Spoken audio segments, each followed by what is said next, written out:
Hello and welcome to BYJU'S Exam Prep IAS. My name is Harshmeet Singh and I welcome you all to episode number 3 of the Prelims 2022 Hack series.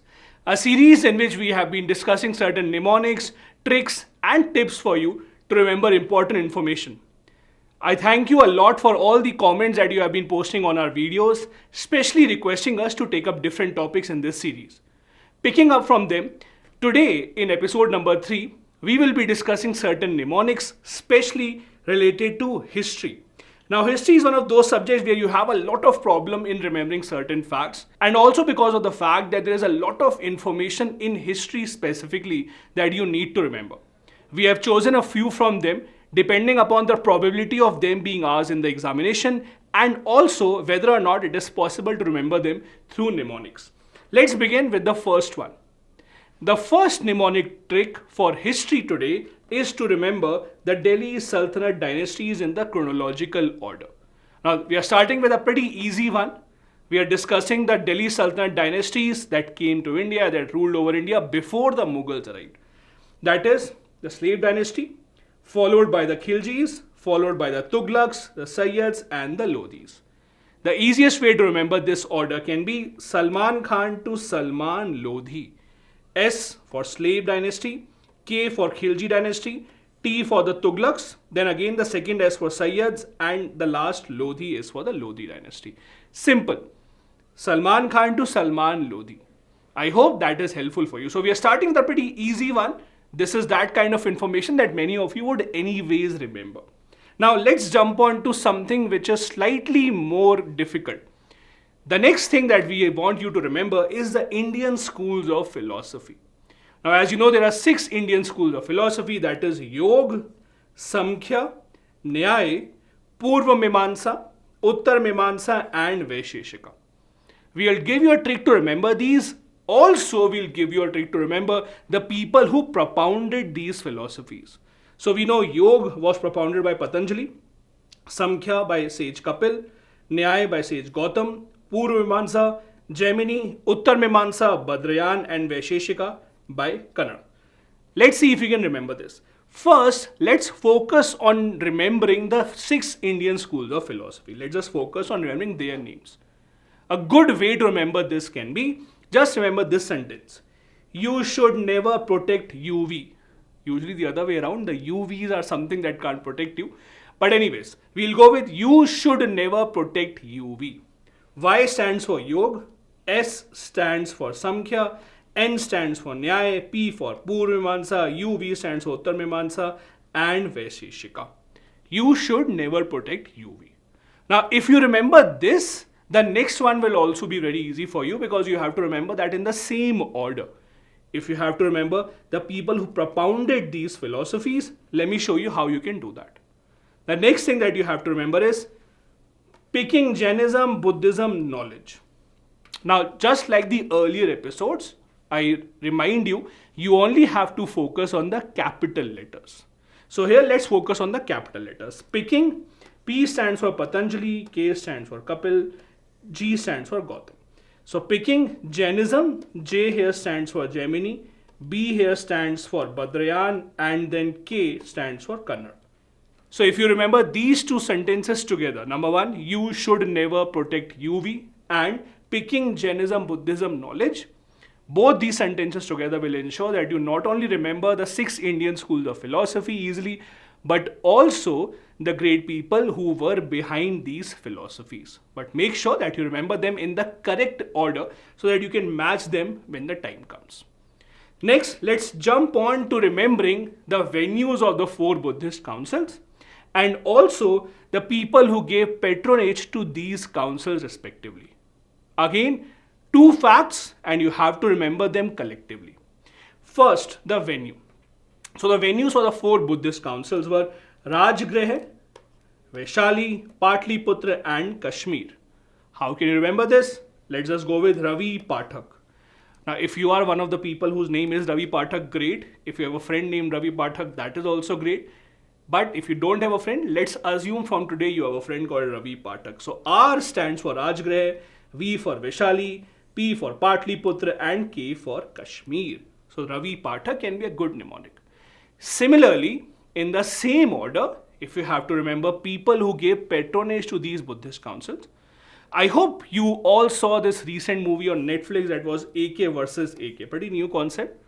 This was a movie in which there were two people in the main lead, that is Anil Kapoor and Anurag Kashyap. That is why it's all AK versus AK. So if you remember that, AK versus AK, that would be good enough. A, Ajatshatru, K, Kal Ashok, next A stands for King Ashok, and K stands for Kanishk. So AK versus AK and Ravi Pathak. Or you can make up another story that Ravi Pathak was AK versus AK.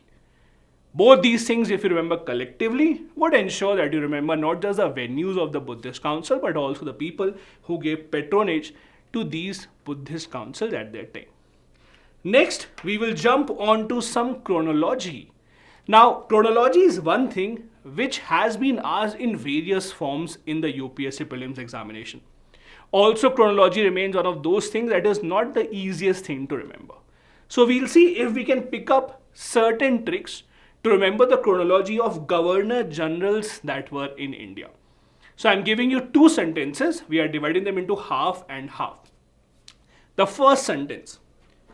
Want corn juice with ginger and mint. Want corn juice with ginger and mint. As I said earlier also, focus only on the capital letters. So W here stands for Warren Hastings. Next comes Cornwallis. J stands for John Shore. W here stands for Wellesley. Ginger's G stands for George Burlow. And Mint stands for Minto I. Now this is not the more famous of Lord Minto. He came much later on, but before that famous Lord Minto, when we had the Merleau-Montague reforms, we also had another Lord Minto that was called Minto I. So half of the chronological order can be remembered using this particular sentence. Want corn juice with ginger and mint.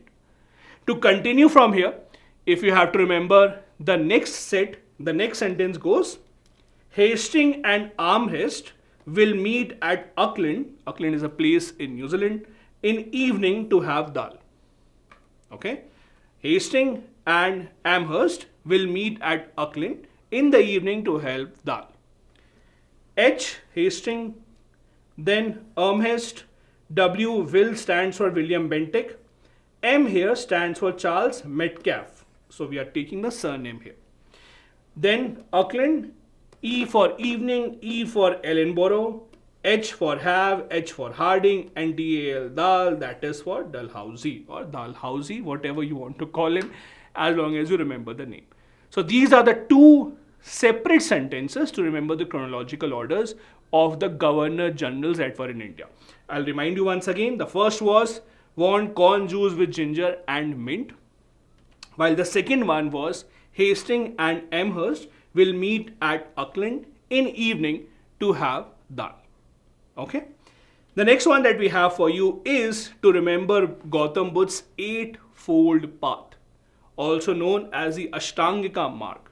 Now, because these 8 values or the eightfold path were not originally written in English language, and that is why when you see the English translation of these 8 points, you might see that certain words are different in certain books. And not all of them are wrong, most of them are correct even when they use certain different words as compared to each other. The version that we have taken is the eightfold path is right understanding, right resolve, right speech, right action, livelihood, thought, effort, and concentration. Now, how do you remember these 8?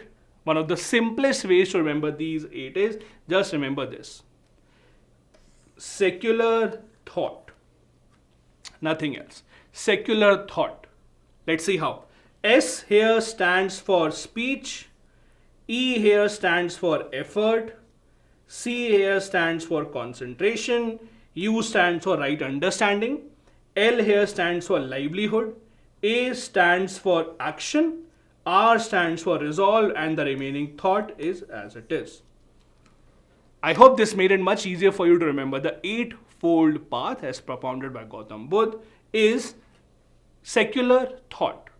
Each and every letter here is giving you one of the values that Gautam Buddha had propounded in his eightfold path. Okay. Next, how about remembering Akbar's Navratnas? So there were 9 people adorned by Akbar in his court, 9 people who were the crown jewels of Akbar, who he trusted with different responsibilities, also called as a Navratnas. Let's see if we can remember these 9. Now I am giving you the initials to remember, but it is your job to remember from which initial starts what name. So the one way that you can remember is kill farm rat with RF. Kill and with don't really have any significance here. It is just added there to make a complete meaningful sentence. What we have to focus is on the capital letters. That is farm rat RF. Let's see how. F here stands for Faizi, who was the education minister and the mentor of the royal princess. A here, or the first A, stands for Abul Fazl Ibn Mubarak, who was the Grand Vizier or the Prime Minister. R, or the first R I should say, for Raja Todermal, the Finance Minister and the Commerce Minister. Then we have M, that stands for Mullah Dopyaza, who was a Home Minister. Followed by the next R, that is used for Raja Birbal. A, that is used for Abdul Rahim Khane Khana, who was a Defense Minister. And then we have T, that is for Tansen. And last, R and F. R for Raja Man Singh and F for Fakir Ayuzuddin, that was a religious minister. I know it's pretty difficult to remember all these even with the help of these mnemonics, because you have to remember what are the words that start with the letter A, because over here there are multiple A's, multiple R's, multiple F's, but it is at least making your job slightly easier, giving you one step ahead. And the last step you can take on your own to see if you can remember these names.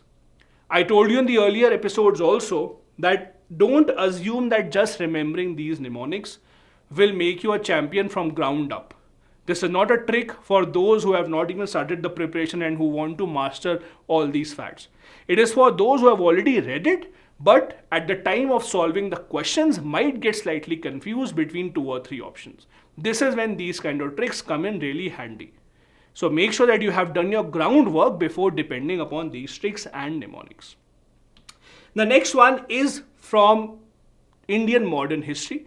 That is, Indian National Congress had 3 female presidents before our independence. Before 1947, there were 3 females who went on to become the Congress presidents. Let's remember them in the chronological order. First was Annie Besant. Second was Sarojini Naidu. Now these 2 are pretty well known, but there was a third lady as well called Neeli Sen Gupta. Now this question or this kind of a fact has been asked in the prelims in various forms in the past as well. The easiest way to remember this order can be if you remember the word glasnost. I'm sure glasnost is a word that you would have read in your world history, a word that became very famous especially with the disintegration of the USSR, a policy started by Mikhail Gorbachev which translated to openness. This is how the USSR economy, the USSR polity as such opened up. They started having more discussions. The government's dictatorial antics took a backseat and there were many more open discussions in the country. That was the policy of glasnost. In the word glasnost, just focus on the capital letters. That is A followed by S followed by N. A stands for Annie Besant, S stands for Sarojini Naidu and N stands for Neeli Sen Gupta. Do remember this in the chronological order. These were the only 3 females to become Congress presidents before the Indian independence. Next, we have the most famous works of Kalidas.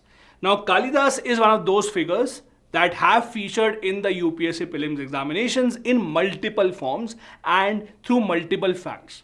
Here we try and remember the 6 most important and the most famous works of Kalidas. That is Abhigyan Shakuntalam, Vikram Urvashi, Malvika Agnimitra, Raghuvamsha, Kumara Sambhav and Meghdut. Let's see if we can remember these 6. All that you have to remember is Mr. Kalidas is a MVR. MVR can be most valued and respected. M for Mr. M here stands for Meghdut. K for Kalidas. K stands for Kumar Sambhav. A stands for Abhigyan Shakuntalam. Then we have MVR. This M stands for Malvika Agnimitra. V stands for Vikram Urvashi and R here stands for Raghuvamsha. A simple way to remember the most important works of Kalidas. Again, Mr. Kalidas is a MVR. MVR, if you want, you can expand this as most valuable and respected or most valued and respected, whichever way you find it more comfortable. But do try and remember this, because this does feature in the prelims examination in various forms. This is it for the history related mnemonics for this episode. I hope these were helpful to you. We'll be back next Friday with episode number 4. Thank you so much for watching.